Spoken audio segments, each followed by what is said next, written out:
Chả nó chỉ tôi thâu đây ha. Tôi thâu đây bố bẹ nè mọ thế này ở gì cả. Nè mọ thế ở gì cả lúc trẻ luôn nào.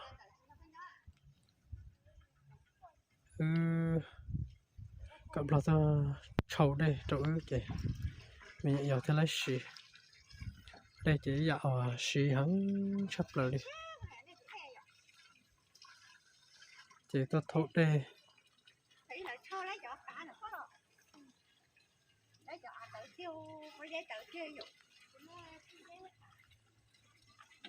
Thôi đây cho một trộm lọt trâu ở đây cho bé xí đó chỉ lấy đây xí nhẹ dầu sẽ đây xí lại này đánh xuyên chưa đây cửa hàng nhở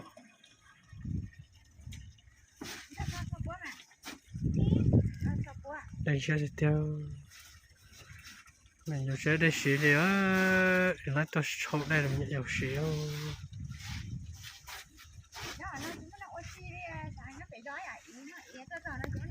có bao giờ bị rong rau, cái rau chỉ xả thôi mà, nhớ phải rau lại nhớ sao ha,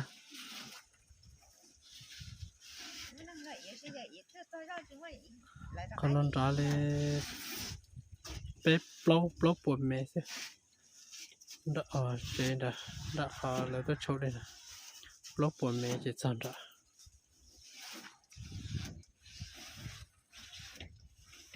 Plau thông nằm ở alo ilu bloi lu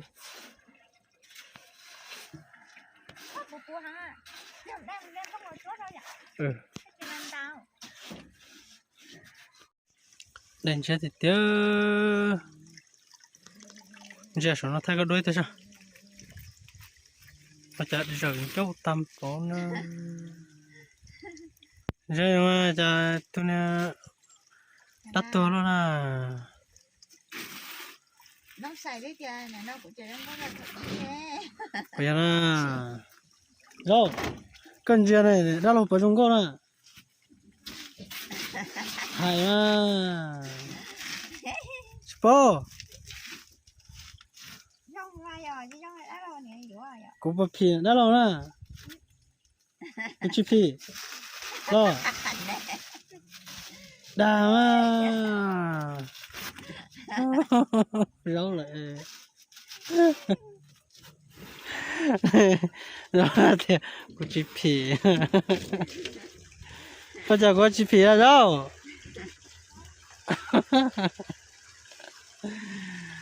ai phi chấp lại chúng tôi thấy là hồi đó chúng tôi là các mình lo rồi các mình lo chọn tốt đó rồi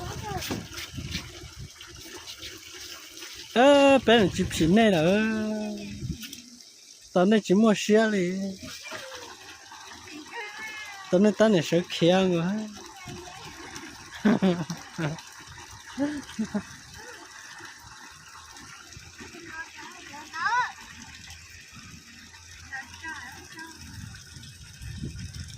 Nó tao này sẽ kia ngó xíu đi.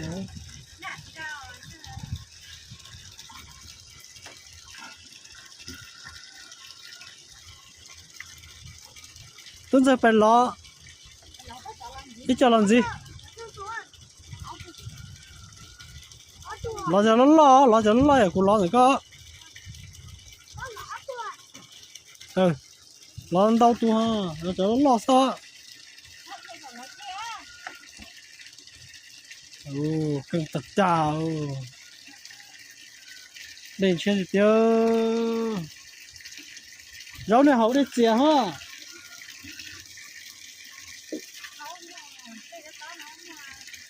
một tô chua ạ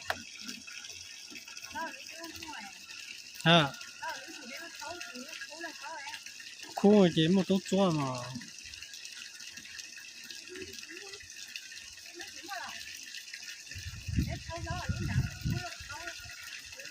nếu là chỉ khu là có rồi hậu để chè thôi mà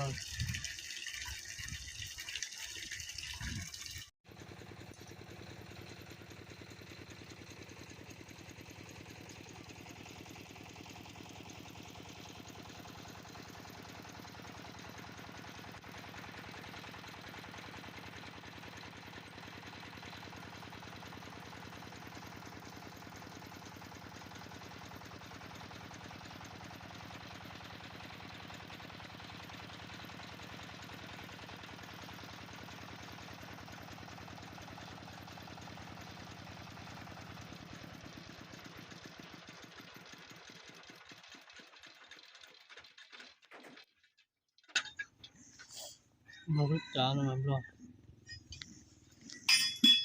con nhà mày vậy luôn nó thôi tại nó ôn nó là sao mà động khơi à chị nó thôi cậu mới đâu nhập bát đây nè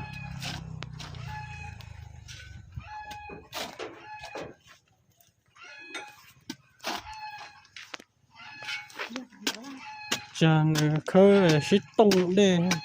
khơi bát đây là xít tung đây lúc khó chơi do kia lúc khó lâu nó ra kia lúc khó lâu cái hồ nữa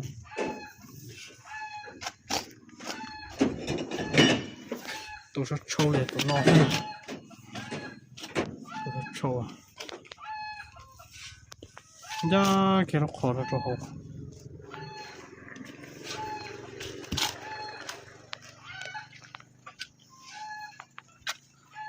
tôi sẽ trâu để tôi lo đấy cái tường của tôi ôm bùa nữa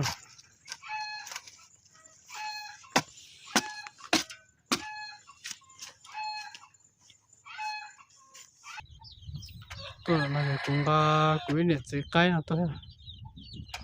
có chơi tôi nhỏ cái niệm dưới cái đi qua đây nó ha chẳng ra ta lấy ha cho nó đã khó trung đó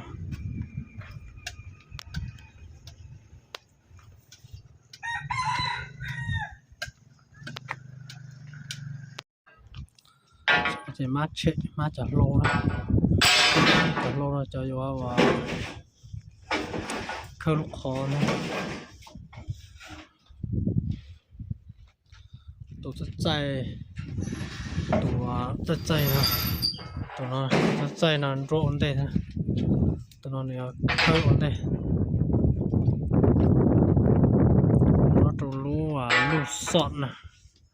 nó mà nó lú sọt nè tụi bà khơi ổn đây rồi rồi lú sọt quyền chúa rồi đến chúa nó chẳng xị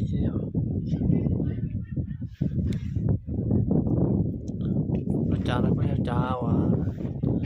chẳng xị xem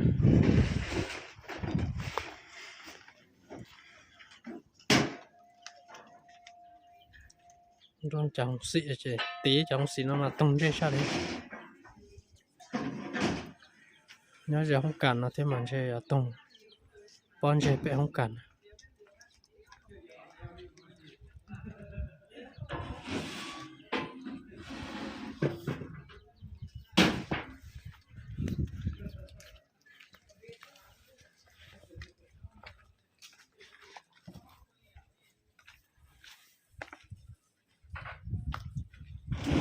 chả lâu nữa tôi truy mệt ít tôi truy mệt giờ chơi tủ nếu chuột trâu nó thế thì chỉ cho mẹ nữa thôi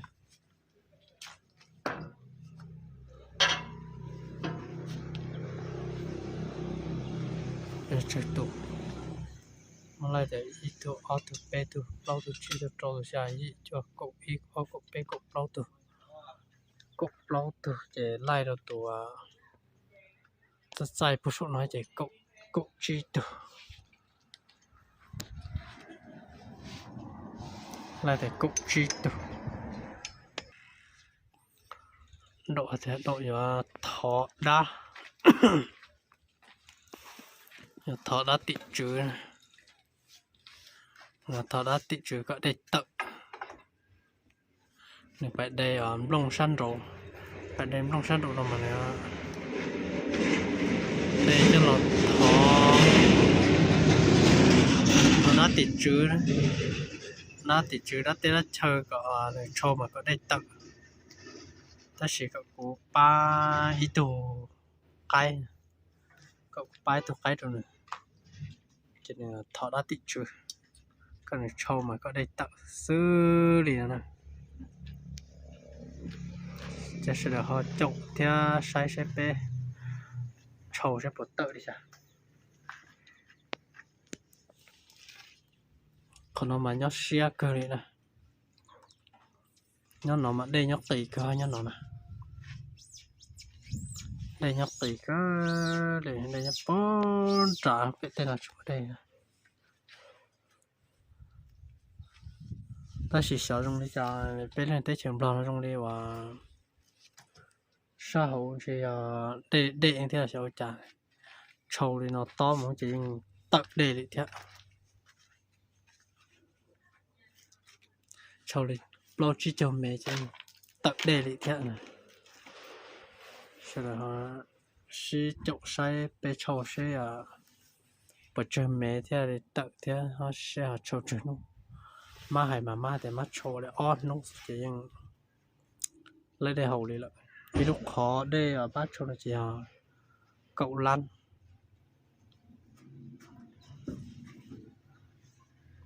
cái chỉ đón đó để trên xe chỉ hai lù đi nè đó chỉ hai lù đi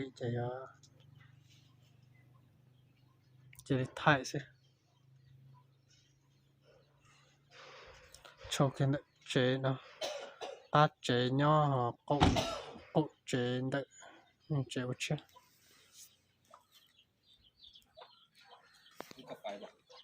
cắt phay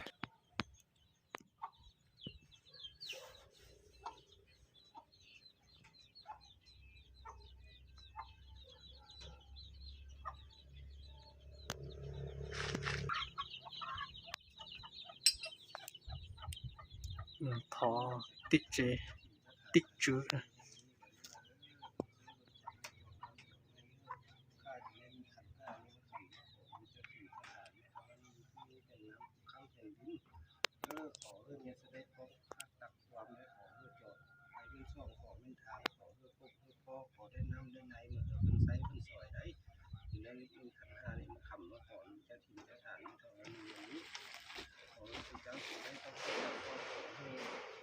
สิกรรมน้ำเสียลูกได้ขอให้ได้น้ำได้ในมาใส่มาสวยเด้อสักทีมีสถานขณะที่นี่แห่งนี้จบอยากได้ใจสวยขณะที่นี่แห่งนี้นี่จะได้ขึ้นที่นี่ได้ที่สถานจะได้ต้องพักตัดความในเพราะได้น้ำได้ในแล้วจึงขอเลี้ยงคนไว้เล่าให้แก่เลี้ยงมาสวยจะกินจะทานแบบนี้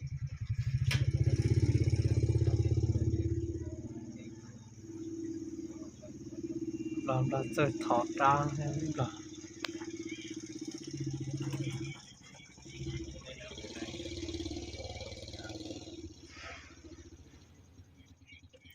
chơi thọ đã tị trừ ba cọ lấy để hậu này trâu này tiền này trâu mà thọ tị trừ trâu đây là mà cọ nó to để hậu mà có thể tự mà này theo tối nhà tốt xìa theo này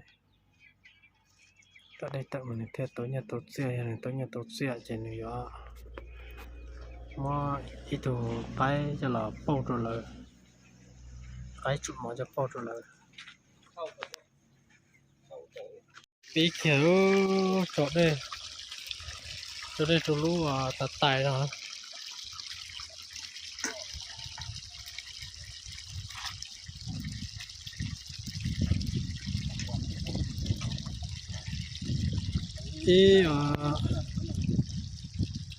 lúc khó lên trên xe ta lên được cầu tàu phuê nhá chả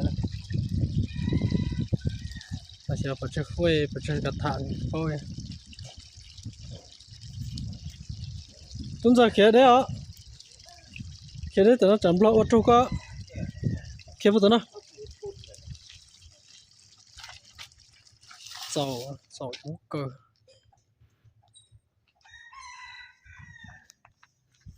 ta bắt đầu nó chấm lâu chỗ có bây giờ tí chả nó sẽ xem là tí chả bây giờ không ăn nữa làm thế này chia rồi dùng thay yêu xe nó sao bên mong chỉ cả kéo mong nhưng chỉ bố thay kéo mong lo xem lo chia dùng thay tụi tôi lo chỉ cả dùng thay này chỉ là kéo mua mình chỉ nhẹ đam lo này ạ có đam lo chỉ mua cho mua mình chỉ nhẹ của ba của là cậu của thay đó là sai này chị làm lo cạ mong cạ cái này mong tê tu mà cạ cái tụi mình cạ cái làm lo mà xuân lại làm lo cạn đâu mong cũng chơi cho mình đầy đồ săn độ do cái túi chẳng sự đâu nè cái túi chẳng sự kéo đạn cái pù lì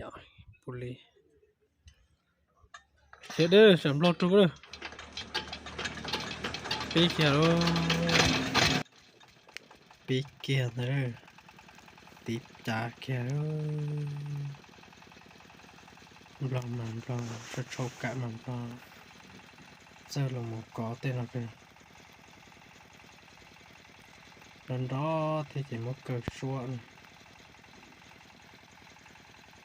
này là ít gì tu đang gì à tụi nó cho đốt tạo nào tụi tôi là tụi nó cho đã đạp về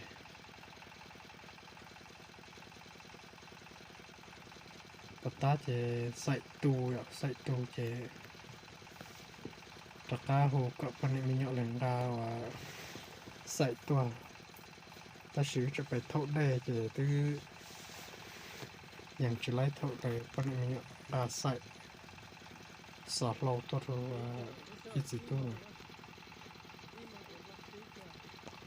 là lúc nó là trong này nó sửa rồi đi chọn chia cái này nó chỉ là lọ á xem nó nhập vào trong nó xíu nào ít bỏ chi châu lan rồi châu đây là mà nó rồi châu khó tới chỉ là có châu đây và bê nút lâu nút thế nút thì lâu thì lại thì là cũng một thế họ cho áp họ chạy qua châu đi bê nút thế thì cũng lại thế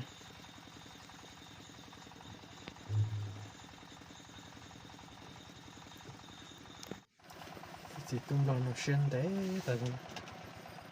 tụi con trâu chỉ tụi nó ha trâu nó chỉ lấy thâu đây trâu lớn xưa để dù cho mất đây xí chỉ lấy thâu đây bố bây giờ gì là lòng đây giấy dạo xí chập lời đó cho bao nhiêu sự đời dạo đây theo phải pha giờ dạo xí chập lời đi cho anh mà thầu anh cho tụi con hiểu số mà gì chắc là cho họ mà con cho走路chỉ dùng phải nhớ gì kia còn nhớ đấy phụ bị nó trú sinh để cho đa này cho số lòng một thôi mới cho đi nó chỉ chỉ chờ ta chỉ thôi nó lông nè thôi nó lông và cho lâu rồi này xia ta ra số nó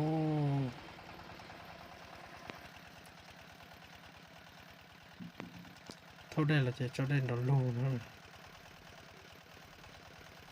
sao sai ở lo rồi trâu trâu khó tụi đây là lo chỉ trang cù này một trâu lúc chả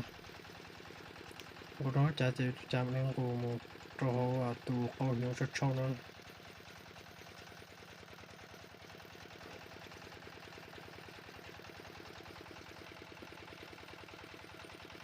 lại mà sang bắt câu tên là cho là trâu đây chập lại đi giờ lúc từ nhớ về tôi thức trả bằng bát xài là như thế nhớ thức trả và bé sản khuẩn mà là thì trâu chỉ tôi hay ít chỉ túm lần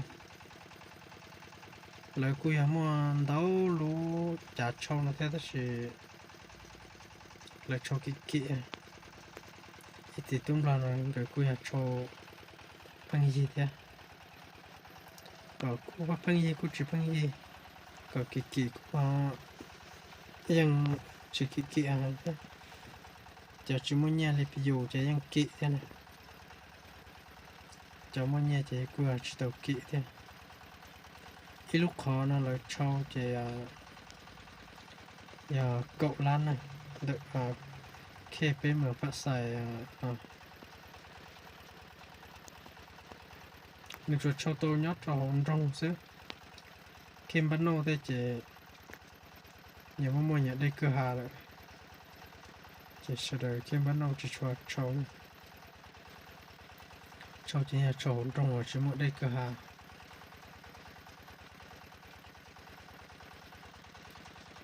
น้องมาเจ้าเช่น้องเช่ชาวเตาประจุไหมนะปีเกี่ยวเท่าอีมองไปเจ้าเกี่ยลูกน้องมันเหนียลูกน้องเนี่ยตัวตุกาใจเนี่ยเหนียนอนรงตาจง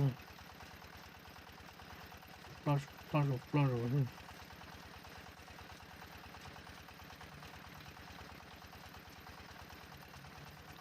่ยสิรันเนี่ยจะจังกึลูกน้องหมดตุเล่เท่าเล่นกาเล่นเหนียเท่า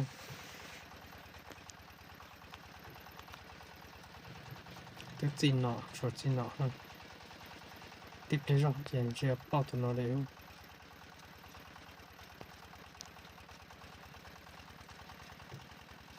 cứ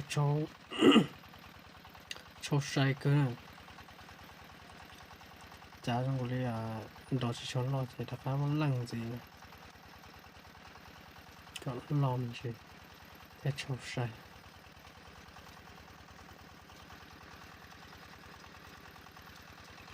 ตะดาทู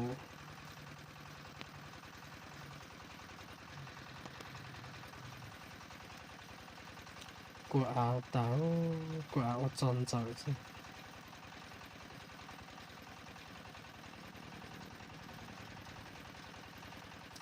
เตี้ยชาวนอนลูกขอไม่ไอ้ลัวที่จีล้วนญี่ปุ่น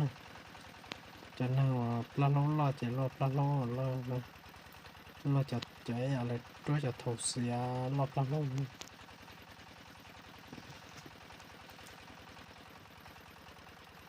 แต่เขาไม่รู้แต่งาชุดที่สิเช่นเช่ปลอดตันทอ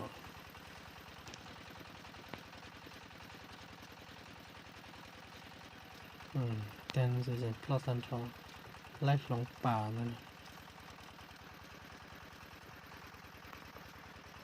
จะตัวน้องไม่จะตัวกระส่วงได้ตัวเชสเลยหรือว่ายืดก็นงก็บลัวก็นง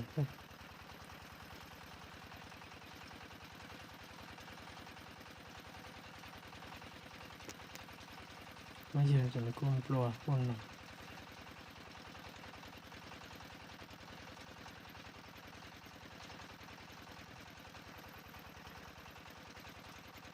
อย่าไปเนี่ยอยู่ลูกน้อยจะหมดโชว์มันเชียร์แล้วเนี่ยลิปเป็นนับล้อน้องซื้อจะซื้อเตาลิเก่าล้านเลยถ้าชีแล้วอยู่ว่าได้เนี่ยอยู่ว่าได้แล้วเลยอยู่ว่าลีเอาไปลูกเท่าจะหลอนรอดเราจะเท่าเสียรอดเรา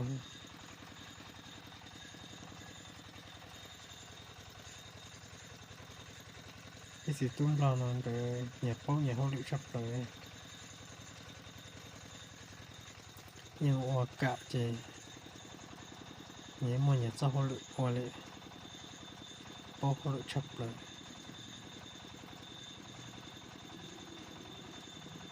เราอาบตะอย่าคือขอ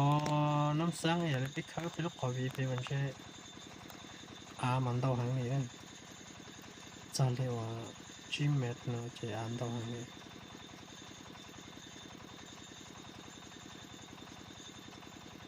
ไปเข็นเนาะจะยังไง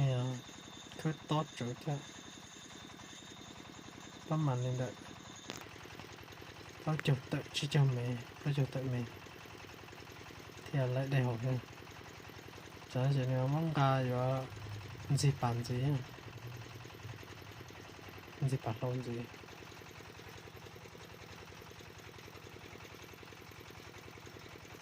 我这破了烧到超晚，晚这死的，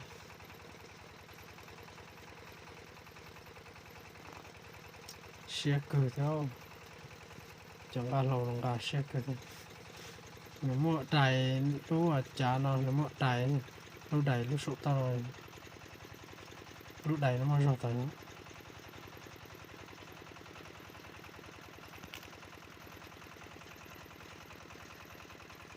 tự lọ luôn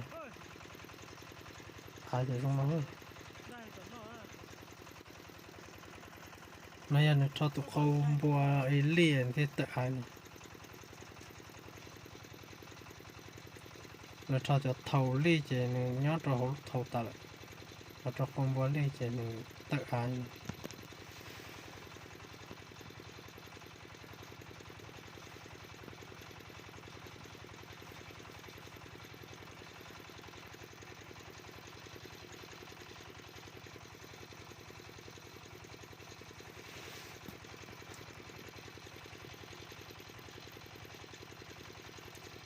ลงป่า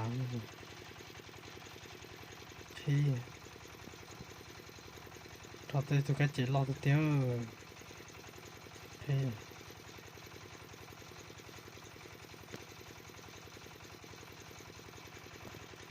เป็นแบบใช้